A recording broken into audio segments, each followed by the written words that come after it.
Tudo bem? Vamos agora para as reflexões do tarô mitológico para o signo de Aquário, para o mês de outubro de 2020. Bom, antes de começarmos aqui a leitura da abertura de Aquário, eu gostaria de fazer uma sugestão.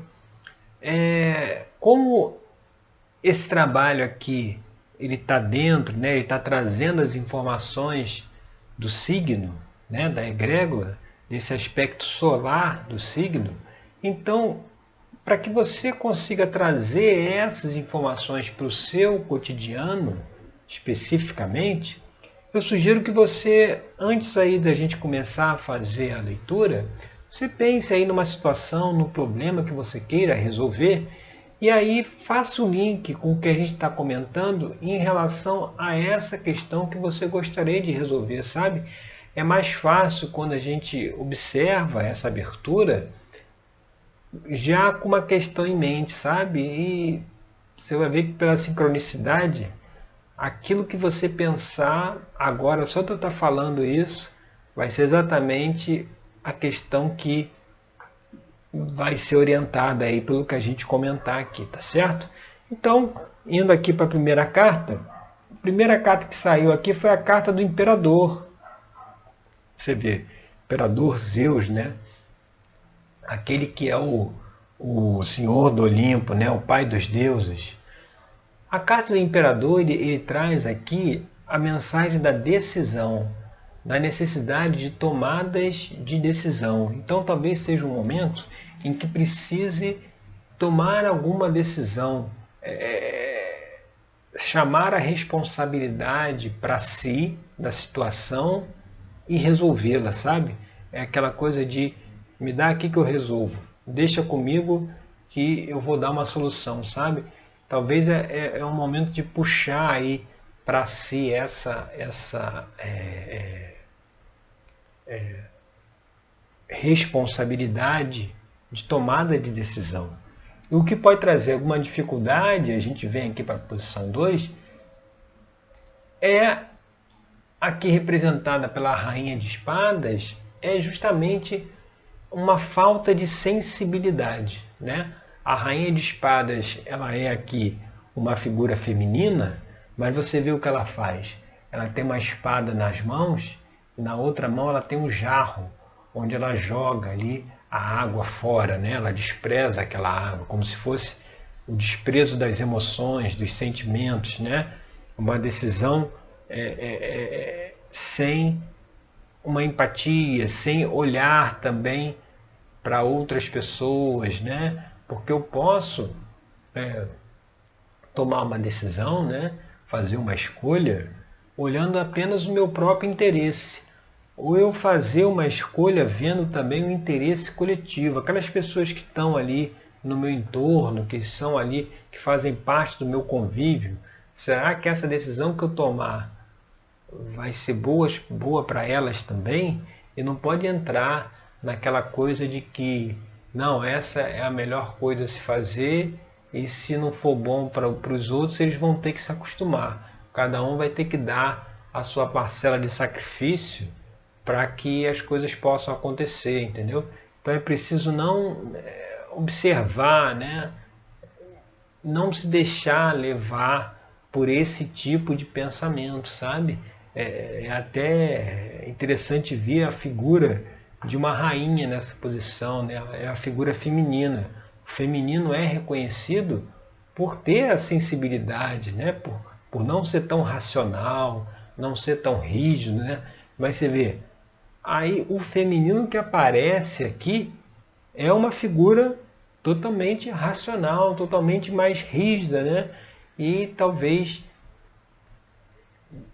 está descompensando aí o jogo, né? Porque se a gente tem dentro de nós as duas polaridades, Yang, o masculino, e Yin, o feminino, se essa polaridade feminina ela está meio que masculinizada, ou seja, ela também age conforme o masculino, então a gente não tem esse contraponto, né, para fazer essa balança na hora de tomar as decisões. E isso é que precisa ser observado. E quando a gente vai aqui para a carta da posição 3, o que está aparente aí na questão, você vê mais uma figura aí, né? Mais uma carta do naipe de espadas. E aí agora é o Ás de espadas, que é o quê? Que é aquela energia disponível para o raciocínio.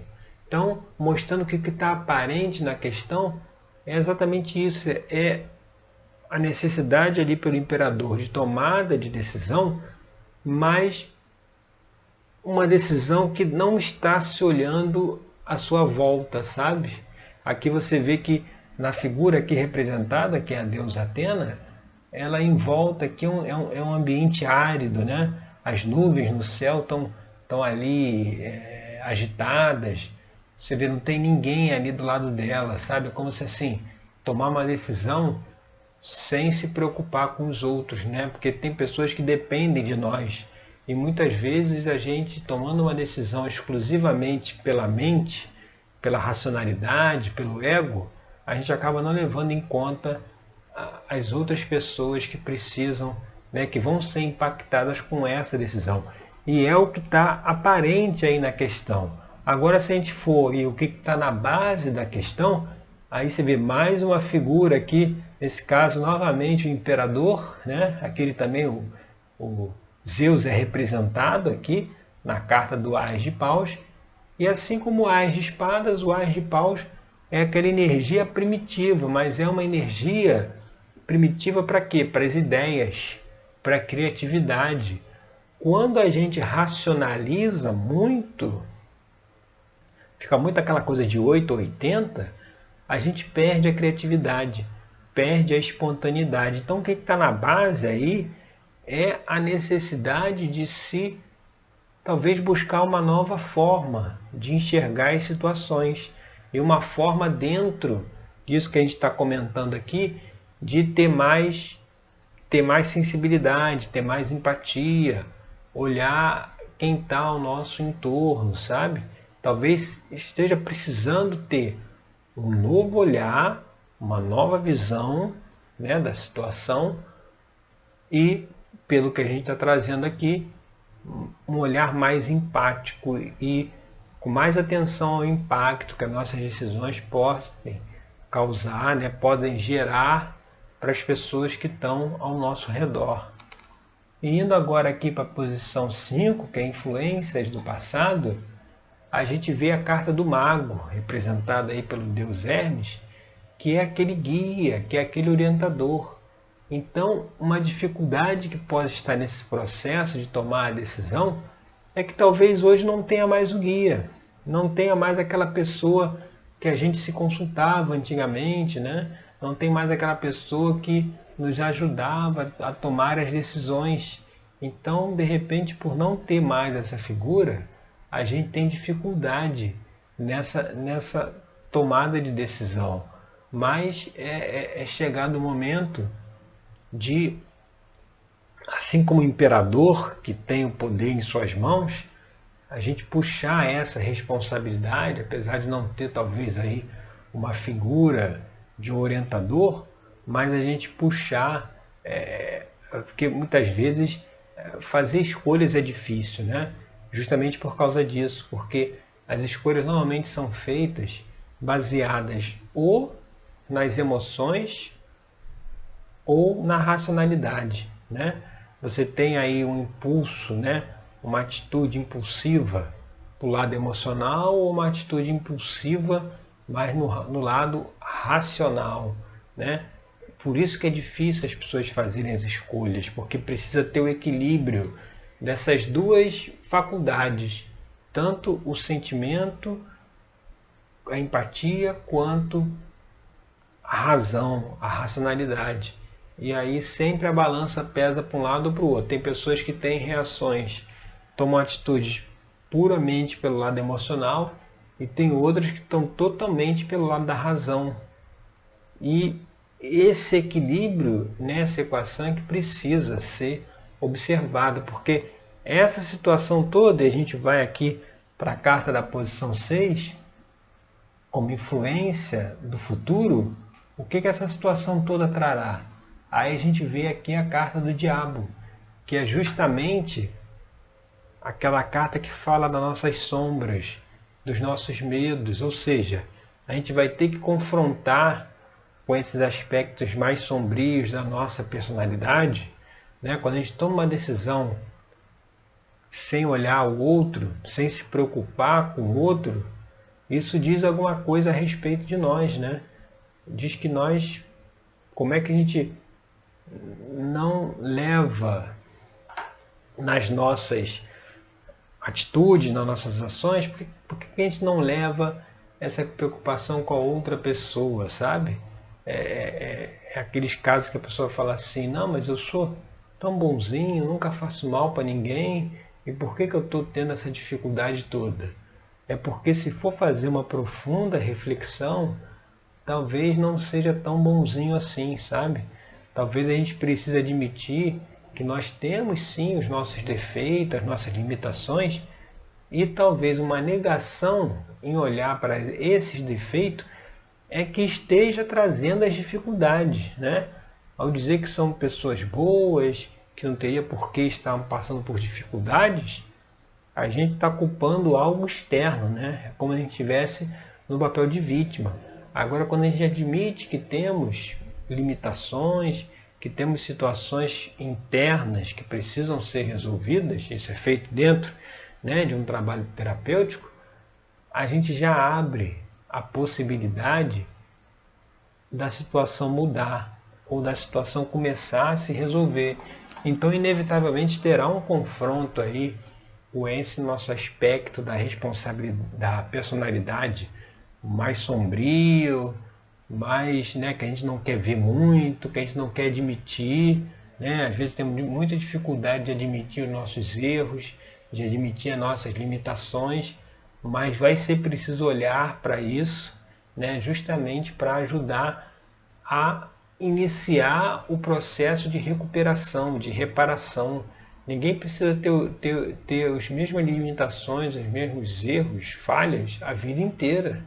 Uma vez que a pessoa admite que tem e deseja equilibrar essa equação, deseja resolver, as coisas começam a se resolver. Então é preciso ter esse olhar. E a gente indo agora lá para a posição 7, que é o pajem de copas, que é uma extensão futura aqui da carta 1. Então, qual é a relação que a gente pode fazer?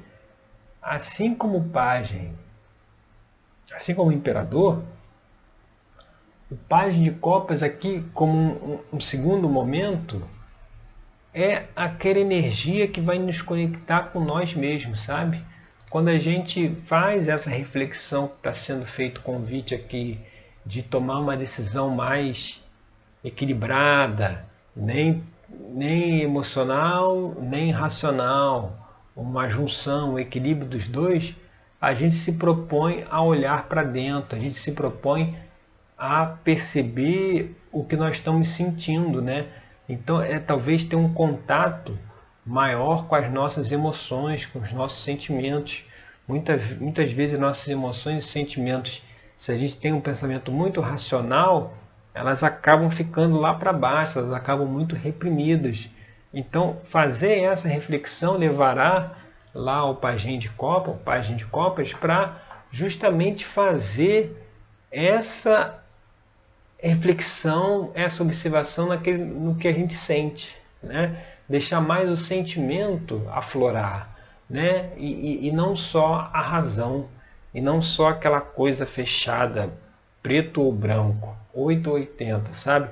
Então o pajem ele faz esse convite aí, essa energia aí muito ainda ingênua, né? Muito ainda infantil, muito nova, muito rápida também. O pajem ele tem a velocidade, né, dentro de si, né? O jovem ele é muito rápido, né? A criança, você vê, a criança está aqui, se você não olhar, a criança daqui a pouco vai lá para um outro cômodo, para um outro quarto, quando você vai ver, ela já está lá não sei aonde, como é que ela conseguiu sair daqui para lá em tão pouco tempo, né?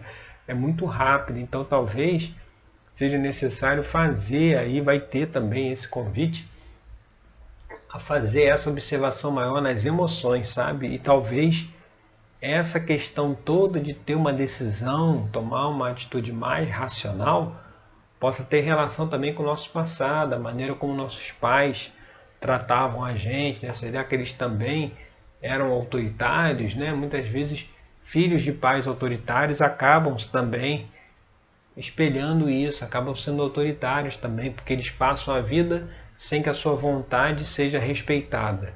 Então, quando ele cresce, ele vai por esse caminho do autoritarismo, porque eu já levei a vida inteira com as minhas decisões desrespeitadas. Agora elas terão que ser respeitadas. Então, essa é uma questão também aí para se analisar. E indo aqui para a posição 8, você vê o que é o ambiente externo? Aí é o 8 de paus. E o 8 de paus ele fala da essa energia, né, essa possibilidade da realização. Né, você não botar o navio no mar ali para ele navegar, ou seja, dá um ambiente propício para fazer, para realizar, mas que precisa ter esse olhar equilibrado em relação às decisões. E talvez um desequilíbrio aí para esse olhar, aí vemos aqui para o 5 de ouros, que é esperanças e temores, é justamente o medo da perda. Né? O 5 de ouro ele traz a mensagem, né, do medo da perda, da baixa autoestima. Muitas vezes nós adiamos as decisões porque temos medo de perder, né? E muitas vezes, talvez uma perda agora, ela evite uma perda maior lá na frente. Não tem aquele ditado que fala assim, há males que vêm para bem? É justamente isso. Às vezes uma perda que se tem hoje, né, ela está evitando um problema maior no futuro. E aí a nossa rejeição de ter essa perda agora pode nos levar a ter um problema maior no futuro, que se a gente tivesse perdido aqui atrás, teria sido males que vêm para bem. Ou seja, a gente poderia ter resolvido uma questão que não iria virar uma bola de neve lá na frente. Então, esse é o temor, né? É o temor da perda. Agora, 5 de ouros nessa posição, também é uma casa de esperanças e temor. E qual é a esperança? A esperança também é de um recomeço. Muitas vezes, quando a gente perde alguma coisa, isso abre o caminho para o novo. Né? Que se a gente não tivesse perdido, a gente continuaria ali indefinidamente. O fato de a gente ter perdido, ter vindo a acontecer alguma coisa, que aquilo foi tirado de nós, faz com que a gente busque novos caminhos, que às vezes a gente poderia até estar no caminho errado. E se estava no caminho errado, a gente não ia conseguir sair por conta própria. Então acontece alguma coisa, acontece alguma situação, e a gente acaba saindo desse caminho, querendo ou não querendo, e vamos ver lá na frente que foi uma solução positiva. Né? E indo aqui para a última carta, da posição 10, seria aí a situação futura, a gente vê novamente, interessante que é uma carta falando sobre isso que a gente falou, de decisões, né? A carta aqui dos namorados, que fala sobre escolhas, né? Mostrando que esse momento de fazer a escolha, de tomar as decisões, de decidir entre o racional ou o sentimento, né? De decidir de forma equilibrada entre os dois, ela não se fará demorar para acontecer, ou seja, nós nos veremos nessa situação. E é uma decisão aqui, no caso dos namorados, é uma decisão que, vamos dizer assim, seja um divisor de águas, ou seja, a gente deixa um comportamento, uma forma de ver o mundo, uma forma de tomar as decisões e passa a tomar as decisões de outra forma. Ou seja, como os namorados aqui fossem um divisor, né? Uma decisão que será o divisor de águas. E pelo tudo que a gente já colocou aqui, é uma decisão que vai ter que levar em conta não apenas o lado racional, não apenas o lado do sentimento, mas um equilíbrio e uma junção dos dois para poder seguir aí o melhor caminho que, né, tiver a oportunidade ou que estiver disponível. Então, essa questão da tomada de decisão, né, você começando ali com o imperador, e terminando com os namorados, é a mostra que assim vai ser preciso tomar decisão observando tudo isso que a gente comentou, tá certo? Então essas são as reflexões para o signo de Aquário para o mês de outubro de 2020. Eu agradeço aí pela sua companhia e até o nosso próximo encontro com mais uma reflexão aqui no Tarô Mitológico para o nosso dia a dia, tá certo?